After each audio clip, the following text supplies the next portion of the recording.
అందరికీ నమస్కారం. నా పేరు స్వాతిక. నేను 7వ తరగతి చదువుతున్నాను. మా పాఠశాల పేరు నాగార్జున విద్యాలయం. మేము ఈరోజు చెప్పబోయే పాఠం నాయనమ్మ పాఠం. రవి వాళ్ళ ఇంట్లో అమ్మ, నాన్న, చెల్లి, తమ్ముడు ఇంకా ఒక ముసలి అవ్వ ఉండేవాళ్ళు. ముసలి అవ్వ రవికి నాయనమ్మ. నాయనమ్మకు కళ్ళు సరిగ్గా కనిపించవు, మోకాళ్ళు కూడా అరిగిపోయాయి. దానితో నడవడం చేత కాదు.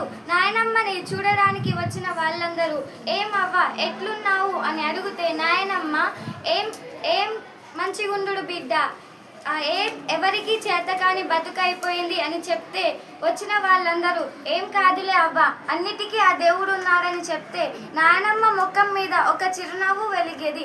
నాయనమ్మ మంచం దగ్గర ఒక పరుపు దిండు, మెత్త ఇంకా కొన్ని బట్టలు ఉండేవి. ఇంకా ఒక యాదగిరి నరసింహస్వామి పటం ఇంకా జపమాల ఉండేది. ఆ జపమాలని రోజు నాయనమ్మ చేతితో పట్టుకొని జపం చేసుకునేది. అలానే నాయనమ్మ మంచం చుట్టూ ఏమేమి ఉంటాయో నాయనమ్మకు తెలుసు. ఒక పక్క చెంబు నీళ్లు ఉంటాయి. ఎప్పుడు లేచినా కానీ చెంబుతో నీళ్లు ముంచుకొని తాగుతుంది. అలానే ఇంకో పక్క చెప్పులు ఉంటాయి.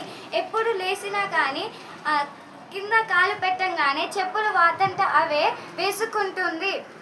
అలానే నాయనమ్మ అంటే రవి వాళ్ళ ఇంట్లో అందరికీ ఇష్టం.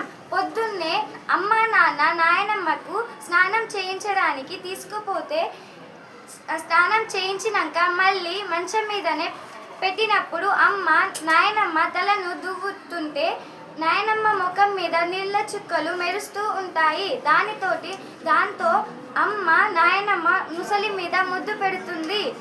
అమ్మ లేదా నాన్న వచ్చి నాయనమ్మకు మందులు వేయబోతే నాయనమ్మ చెప్పేది, నాకు చేతనైతుంది బిడ్డ, నేను వేసుకోగలను. భాగం 2లో ఏం జరిగిందో రేపటి భాగంలో తెలుసుకుందాం. వెరీ గుడ్ నాన్న, క్లాప్స్.